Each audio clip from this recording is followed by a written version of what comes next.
Hello, everybody. David Shuster here. Economists and investors are now warning that Donald Trump's plans taking shape will spark a catastrophe. Former Treasury Secretary Lawrence Summers says the Trump transition has been disturbing and that the chance of an economic meltdown early in Trump's next term is growing. If he carries through on what he said during his campaign, there will be an inflation shock significantly greater than the one the country suffered in 2021. In other words, skyrocketing prices, stock market volatility, and consumer panic. He has promised, if you add it all up, more than $10 trillion in tax cuts relative to the current trajectory.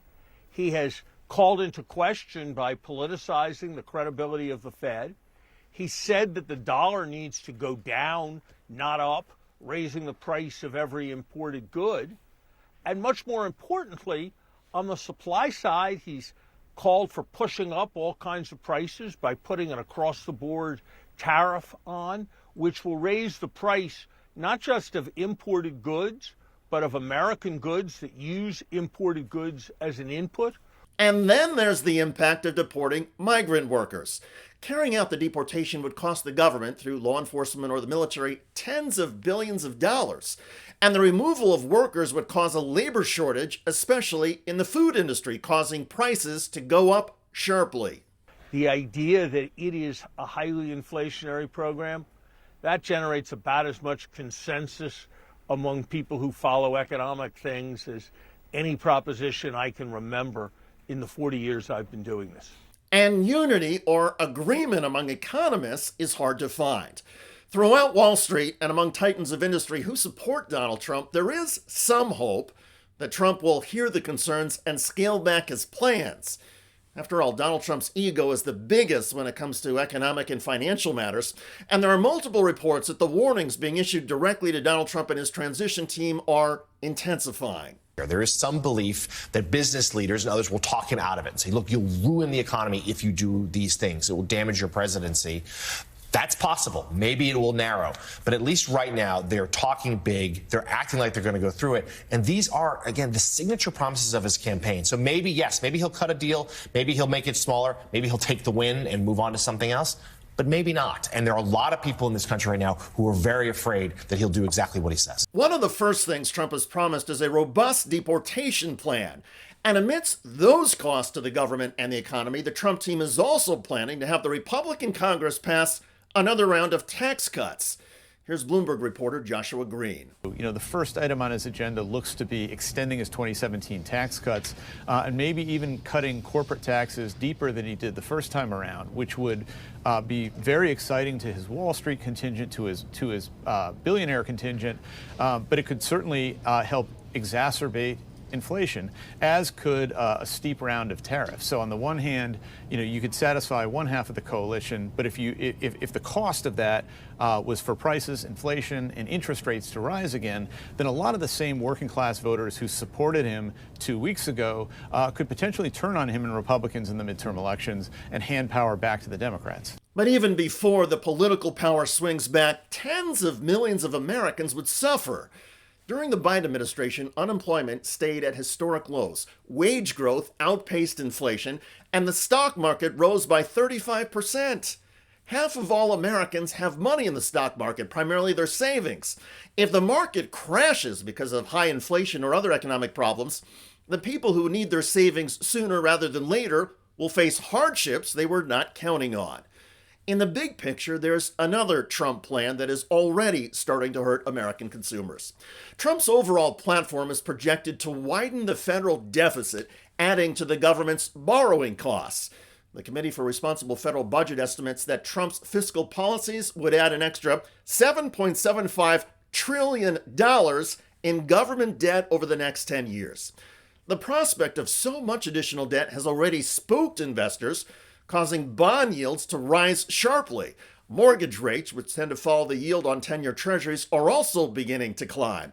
So even before Trump takes the oath of office, the rates Americans will be paying for mortgages, car loans, and credit cards are rising. Now, much of this may come as a surprise or shock to many Americans, and that's because most Americans do not follow or understand basic economics. Larry Summers spoke to that as well. I don't think people are professional economists. I don't think people trace through the impacts of policies like deportations or tariffs for the inflation rate. We don't rely on people to figure out what kind of nuclear reactor is going to be safe, and we don't rely on people to do complex economic analysis. And look, there are no certainties. Economic forecasts always have errors in them. But I think there would be a very strong and very widespread view that if implemented, these policies are inflationary. Now, I think many people hope that these policies are being used as threats to get other countries to reduce their trade barriers, that they're being used to send signals with respect to immigration, and that it won't actually be these policies that will be implemented. We'll have to see. What I can say quite confidently as an economist is that if these policies are implemented, it will mean a substantial increase in the price level. And substantial increases in the price level, we've seen how people react to those. And the reaction to the inflation we had 3 years ago caused most voters this year to say no thanks to more of the Biden-Harris leadership. So this stuff packs a political punch on top of the economic impact. Now, I've seen a lot of Democrats who understand the implications of the Trump plans and are saying that Trump voters who suffer in the next few years should not get an ounce of sympathy. I get it. For electing Trump, the chickens are going to come home to roost in America, socially, economically, and financially. And when things do get bad, many of us are going to tell our Trump-supporting relatives and neighbors, "We told you so, asshole." But keep in mind, there are things that all of us can do in advance to get ready for the catastrophes that are coming.